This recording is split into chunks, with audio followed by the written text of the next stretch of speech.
नमस्कार दोस्तों। आशा करती हूँ आप सब बहुत अच्छे होंगे और अपने जीवन में बहुत अच्छा कर रहे होंगे।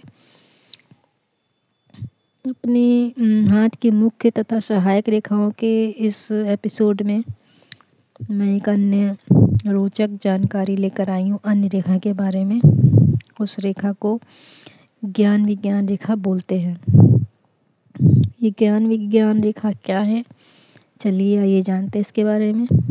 यह रेखाएं बुध क्षेत्र पर अनामिका उंगली की ओर संतान रेखाओं के समानांतर विवाह रेखा से पृथक 1 से 5 रेखा तक की संख्या में बड़ी होकर अपने शौर्य का प्रदर्शन करती हैं। इन रेखाओं का क्या महत्व है?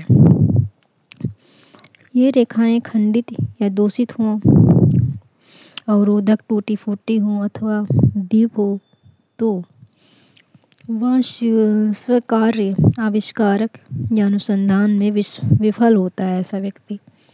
रेखाएं जितनी साफ सुस्पष्ट निर्दोष होंगी, मनुष्य उतना ही अधिक विद्वान साहित्यकार, लेखक, वैज्ञानिक,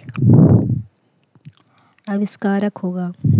आजीवन वह ज्ञान साधना में लगा रहता है, दार्शनिक निर्माता होता है। यदि इन रेखाओं के स्वरूप आपस में मिल जाएं, वह तीर के अग्रभाग के समान दिखाई दें, तो मनुष्य तत्व की तह में पहुंचकर अनुसंधान की खोज में रहता है। तीर का पिछला भाग रवि मतलब सूर्य क्षेत्र से संबंधित हो तो निश्चय ही सफलता प्राप्त होती है। यश धन पाता है। हृदय अथवा मस्तिष्क रेखा को यह रेखा स्पर्श करे तो वह श्रेष्ठ लेखक होता है।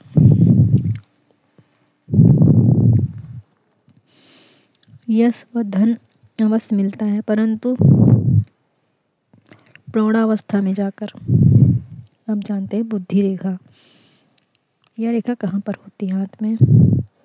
यह रेखा बहुत कम हाथों में दिखाई देती है, मूलतः 2 ही होती हैं। इनका उद्गम अनामिका व मध्यमा के मध्य भाग का जो रिक्त स्थान होता है, जो शनि व सूर्य क्षेत्र को परस्पर विभक्त करता है अथवा पृथक करता है, माना गया। यह रेखा अनामिका के खूब निकट रवि रेखा के समानांतर हाथों में देखने को मिलती है। ऐसा व्यक्ति निर्धन घर में जन्म लेकर भी पढ़े लिखे, समझदार व बुद्धिमान होते हैं। जिनके हाथों में ये रेखाएं 2 होती हैं, वे मनुष्य बड़े ही भाग्यशाली अथवा विद्वान होते हैं। इसका अर्थ यह नहीं है कि जिन हाथों में ये रेखाएं नहीं है वे विद्वान नहीं होते हैं। इसकी विशेषता यही है कि मनुष्य कम पढ़ा लिखा होने पर भी शीघ्रगामी व विद्वान होता है। तीव्र तर्क शक्ति युक्त विद्वान, अच्छा सलाहकार व सच्चा हितैषी होता है ऐसा व्यक्ति। भाई बहन की रेखाएं। जानते हैं कि हमारे भाई बहन कितने होंगे, हाथ में कैसे देखें। ये रेखाएं सूर्य क्षेत्र पर होती हैं, जो मणिबद्ध की ओर से अंगूठे की तृतीय भाग से आरंभ होकर ऊपर को मंगल क्षेत्र की ओर आती हैं, जो कि शुक्र क्षेत्र तक सीमित रह जाती हैं।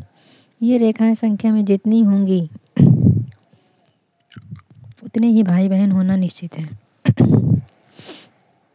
इन रेखाओं का ना होना जातक के एकांकी होने को प्रदर्शित करता है।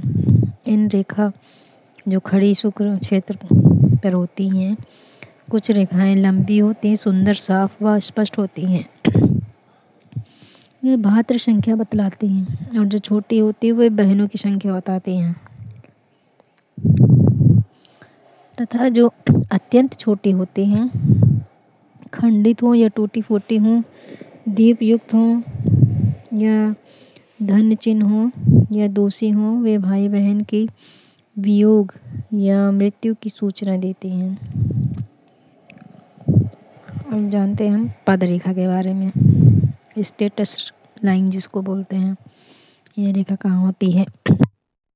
अंगूठे के नीचे शुक्र क्षेत्र पर जीवन रेखा के ऊपर जो भी रेखाएं हैं वे पद रेखाएं मानी गई हैं। ये रेखाएं जितनी सुंदर सशक्त होंगी उतनी ही पदोन्नति की संभावना होती है। उच्च पदाधिकारियों के हाथों में मैंने ऐसी ही रेखाएं देखी हैं। वरिष्ठ रेखाएं पद की उच्चता का आभास देती हैं। कुछ विद्वानों ने इन्हें सहोदर रेखा भी माना है। दोस्तों, मुझे आशा है कि आज बुद्धि रेखा, भाई बहन की संख्या रेखा, पद रेखा, इन तीनों के बारे में आपने जान लिया होगा। आज के लिए बस इतना ही। नमस्कार मित्रों, अपने नेक्स्ट वीडियो में अन्य सहायक रेखा के विषय में रोचक जानकारी लेकर आऊँगी।